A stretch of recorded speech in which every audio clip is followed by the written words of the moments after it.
Yo, today we have a book insight, The Way of the Superior Man by Deida. And excuse the darkness, it's currently really sunny outside, so apologies for that. Now, this book, I remember reading it and it was recommended. I think I was part of a trading Telegram group chat and someone recommended reading this book. And it was also on a list I had seen of a top 10 books to read that a must read to change your life. So I checked out and it was quite interesting because I didn't know what to expect, and I did not expect it to be about relationships between men and women and that side of things, but it was interesting to see what Deida's insights are in regards to relationships, etc. Let's get into it. First thing I had took note of, and also all references will be in the description. So thank you to every person that's helped with me being able to produce this notebook style of note taking for all the summaries put together. Thank you very much. The first thing I had put is stop hoping for a completion of anything in life. Very interesting. I would love to see what you guys have to say in the comments regarding that point there. Second point. Creative challenge is to tussle, play and make love with the present moment. Do what you love to do, what you are waiting to do, what you've been born to do now.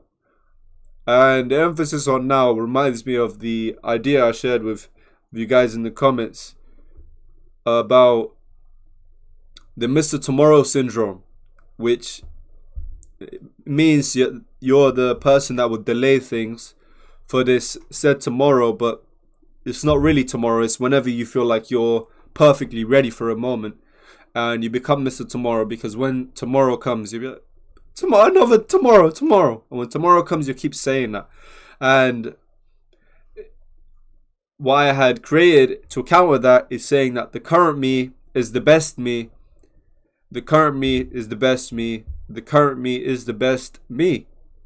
In a way, in a means of preventing you from being the person to say, tomorrow I'm going to be my best version. I'll be ready to tackle it. And being the person now to say, right now I'm at my best. So right now I will tackle it. Next point. Purpose must come before relationship.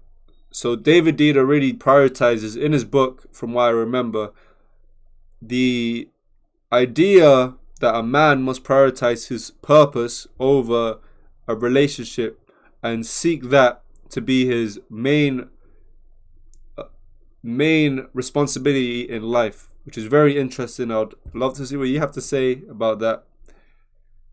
Next point. If you don't know your purpose, discover it now. So if you don't know what you want to do in your life, take action now to find out what do you want to achieve. Find out what you believe you are made, what you believe is the best thing you can do, and something you want to do for the rest of your life. Figure that out now and try your best. And when you give in 100% effort, you are likely to get that back in a means of fulfillment and achievement in many of ways. Okay. Without a conscious life purpose, a man is totally lost, drifting and adapting to events rather than creating events. That's something I relate to a lot, and is the main reason why I created the exercise. At the time I called it long-term goal exercises, but it was really more personal goal exercises. And I think it's a post I posted, but we'll go over that in the coming months. It's called the emotional roller coaster and how I stopped it. And the reason I had started it was because I felt like I was lost. I was getting lost in my day-to-day emotions and not having anything long-term to work towards. So I was in this emotional roller coaster, and literally how it describes how I felt lost I was drifting and adapting to current events, things that was happening now, rather than creating events and creating something long term for myself and having something to work towards. So definitely the long-term goal exercise, the personal goal exercises I created helped me define almost a purpose for myself and a list of things I would want to achieve in my life and what would I want. Next point. Be willing to change everything in your life. You have to be willing to sacrifice something in exchange for your fulfillment and achievement and success. There must be something in exchange, and you have to be willing to adapt and change and shift so that you can make those necessary adjustments so you can see out what you set for yourself. Like, you have to think about, what do you want to achieve? What do you want to go for? And Jim Rohn mentions it perfectly in one of his speeches that I haven't posted yet on my newsletter, but it will be in the next few months that we will see it. He says, why not? Why not? He says the first question you'd ask yourself when you get home is why. He gives a counter to that question by saying, why not? And he gives a third counter to that question of why not you? Why not you? Ask yourself that question. A man must be prepared to give 100% to his life purpose. Ability to enter the unknown for a new purpose to emerge. These cycles of strong specific action to not knowing what the hell is going on are natural for men. It's natural for you to not know what's going on all of the time and to not have everything laid out and go according to plan.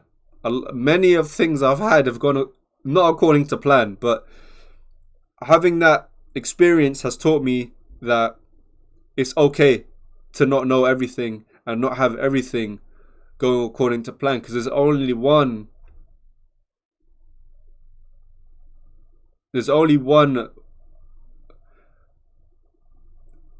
how do I even word it? I just hit a wall block. How do I word it? So what I'm trying to say is that the only way for you to know what everything that's going on is to be all-knowing, and that's not possible. Only Allah, only God is all-knowing. That's what I was trying to get at, but I was about to word it wrong. So it's natural for you to not know everything, but as long as you plan ahead and you leave space for spontaneity and a shift if required, you will be okay. Just believe that you'll do great things. And it comes with it, and you'll learn your own tricks along the way to best kind of navigate your situations. I'm trying my best not to fumble my words. I don't know what's happening today. It's been a while.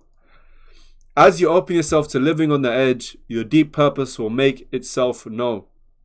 In the meantime, you will experience layer after layer of purpose, getting closer to your deepest purpose. Fulfill one purpose on the way to the other. When jumping into the unknown, be open to what is next. When the impulse begins to arise for the new purpose, act on it. That's very inspiring words, almost like some Assassin's Creed Ezio Auditore stuff going on here.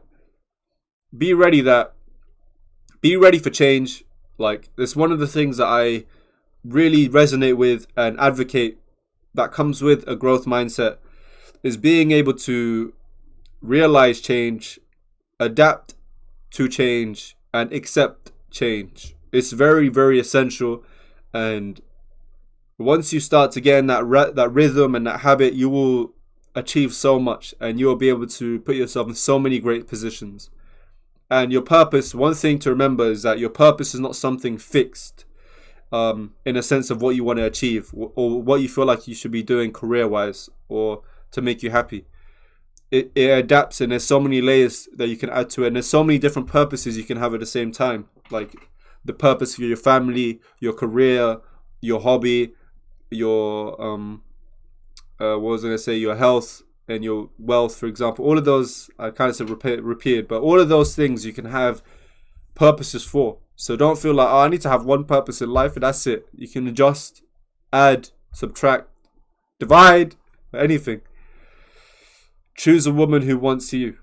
Now, this is David's perspective on approaching a woman, and I've seen this a lot, to be fair. And like, I've saw it when I used to see a lot with the red pill community back in the day, back in like 2020, 2019, and seen a lot with like Andrew Tate and what he would mention about how you should choose a woman who wants you, and I agree with that, with the statement of wanting someone who wants you back.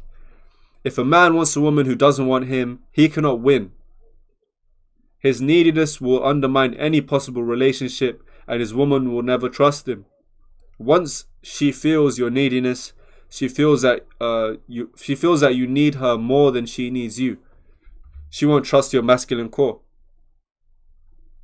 So another point that David brings up that I've seen a lot with the red pill community, she doesn't really want to be number one. And I'll be interested to see what you have to say in the comments.